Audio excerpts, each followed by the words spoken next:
My name is Michael Bussee, and I'm one of the original founders of Exodus International, and now one of its most vocal critics.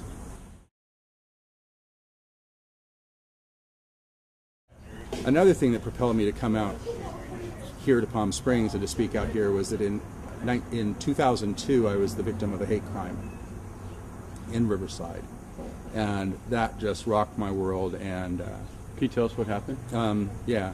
It was June 6th of 2002, and I was meeting a small group of friends at a gay bar in town called the Menagerie for a little birthday party, and we stayed for a couple hours and decided to leave because it was a weeknight, and we went out the back door of the bar, which shares a parking lot. It's right near the Mission Inn in downtown Riverside, beautiful location, but there's a straight bar next door, and there's a coffee house, and a lot of mixing of gays and straights, but not always friendly. But I didn't think it was dangerous. I mean, I had heard some people yelling things, from passing cars, but I never felt in danger. And we went out the back door of the bar, and we were standing looking at some pictures of a trip we had all taken to Joshua Tree National Park. And we were passing the pictures back and forth, and I looked up because I saw some motion out of my right eye, and I looked up, and just as soon as I looked up, a fist hit me in the side of the face, and just sent me reeling. It made me deaf for about a minute, and I was really confused and shocked. I didn't know what was going on.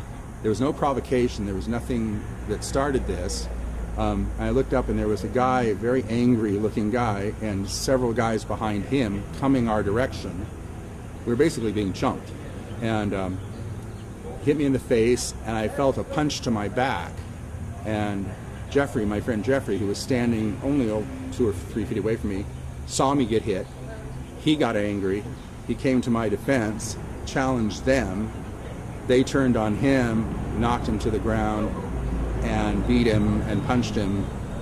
And we didn't realize until about a half hour later, after they finished the beating, that he and I had both been stabbed in the attack. I was stabbed once in the back, pierced my right lung, and Jeffrey was stabbed 5 times in the back and bled to death of his wounds. So when I heard recently that Exodus, the organization that I helped start, has now taken a stance that all hate crime laws should be abolished, I just couldn't stay silent. And so I started calling Exodus, and I started calling NARTH and Focus on the Family to try to express my outrage, really, and my concern that this thing that I had helped start had veered so far from its original purpose, which was to stay away from politics and just convey God's love to gay and lesbian people. So right now Exodus and NARTH don't like me too much.